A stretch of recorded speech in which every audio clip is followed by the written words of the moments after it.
Hi everyone, it's me Krista. Welcome back to my channel if you've been here before. If not, welcome for the very first time to my little art corner here on YouTube.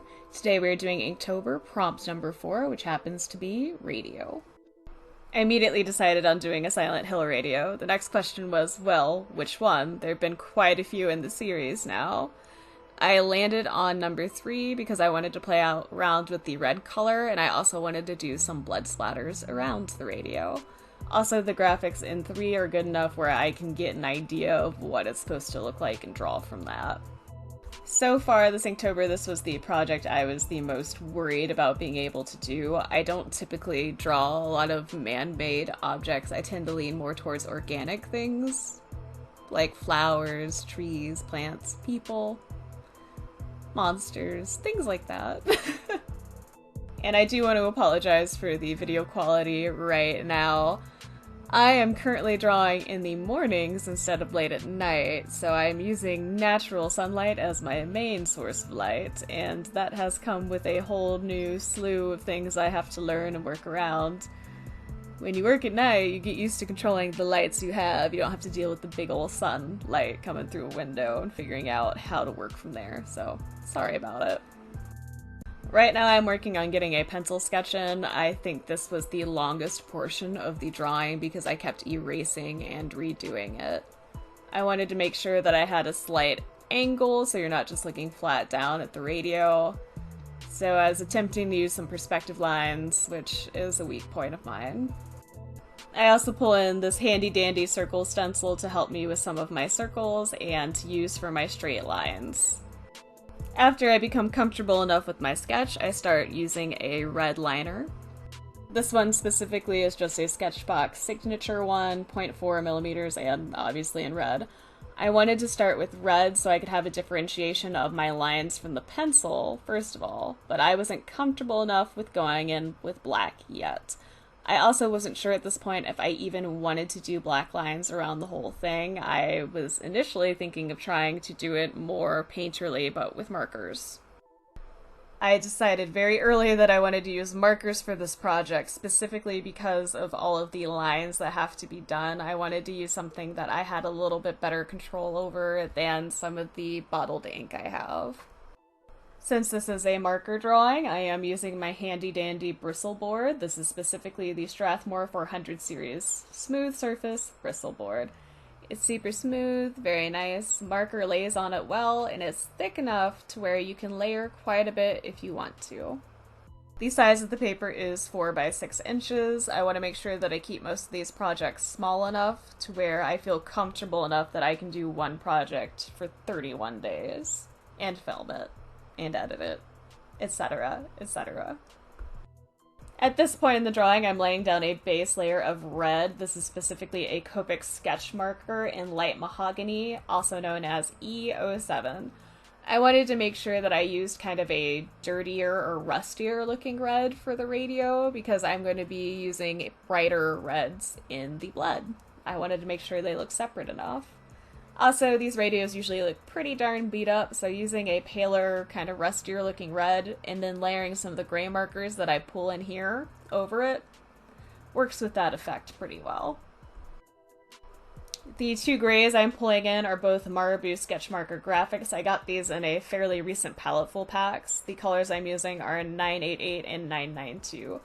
I'm just layering these over the red that I have laid down already, and I will end up pulling in the red over it. I also do start using a black liner for both a little bit of shading and for lining. And the black liner I'm using is a Faber-Castell Ecco Pigment in 0.7. You don't need these exact things to do something similar to this. I'm just letting you know to give you an idea of what items I'm using to get these effects. If you have something similar, you could totally use that. You don't need to buy the expensive stuff for it. Like with pretty much any marker drawing I do ever, I am doing quite a bit of layering, just jumping back between the markers I've already used and blending them out as I go. If you do want to do a lot of layering, you do need to make sure that it is on a surface that is thick enough to handle it. With some other papers doing this much layering with markers on top, they'll start getting sticky and not playing well together. They'll stop blending and there will be a point of saturation. We don't want to hit that. We want something where we don't have to worry about that, and the marker's drying nice and quickly, but you can still blend them out. If you make a mistake with markers, it's pretty easy to fix it. As you can see, I smudged a little bit of the gray between the antenna and the radio itself. In order to fix that, I just went over it with a gray marker for the background. There are some other sections where something similar happens, and I do the same kind of thing. I either blend it out with another marker, or in some situations, I pull in my white gel pen and clean up that line. You can't be scared of making mistakes, you've just got to find ways around them and find ways to learn from them. Not gonna learn anything if you don't mess up a little bit. At first I was planning on leaving that background streaky, but then I realized my lines were messing up, so I just flipped the marker over and used the chisel tip to blend it out.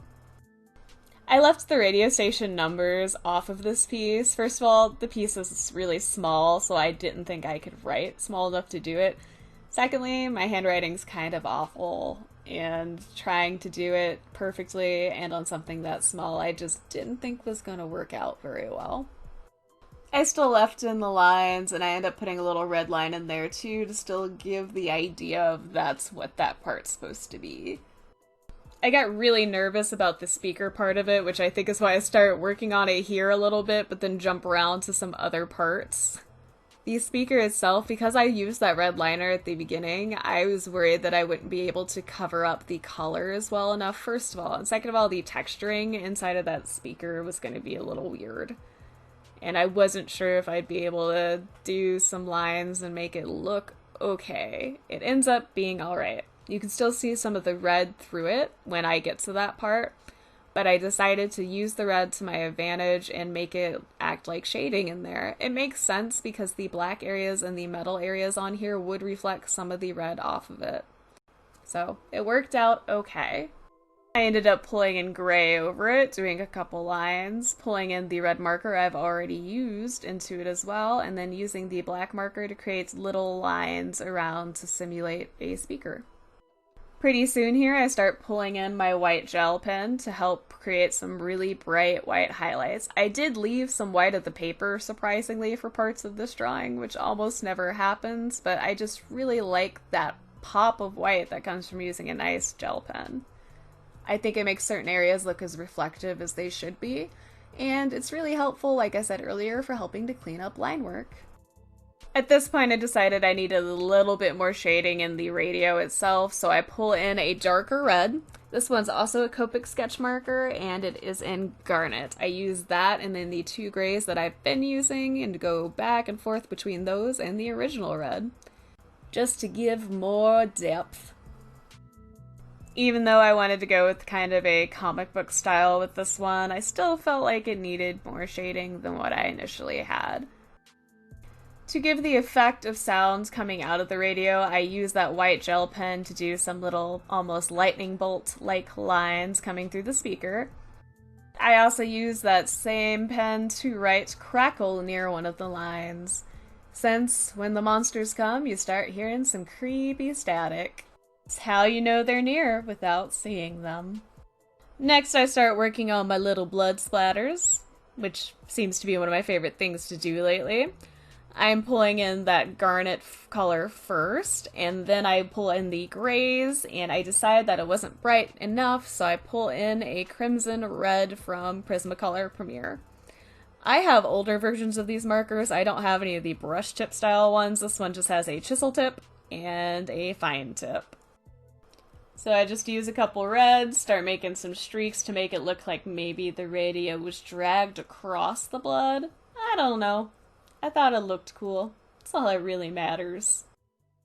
I also use my white gel pen again for some highlights in those blood splatters, and I bring in the black liner to just deepen up some of the other portions. This whole time I've also been pulling in more of the darker gray color into the background to give an illusion of some shadows going on. And with that, this project is pretty much finished, and this here is a scan of it. This is more accurate to the actual colors and what they looked like. For some reason, my camera issues today just weren't doing it right. But that's it for this video. If you liked it, please hit that like button. If you have any comments, questions, feelings, concerns, or you want to let me know what you did for Inktober today, let me know all about it in that comment section down below. If you want to see more videos like this, please feel free to subscribe. I'm going to be attempting to do an Inktober video for every day of October. As always, thank you so much for taking the time out of your busy day or night to watch this video and listen to me ramble. I greatly appreciate it. I look forward to hearing from you soon, and you'll definitely be hearing from me soon. Bye, everybody!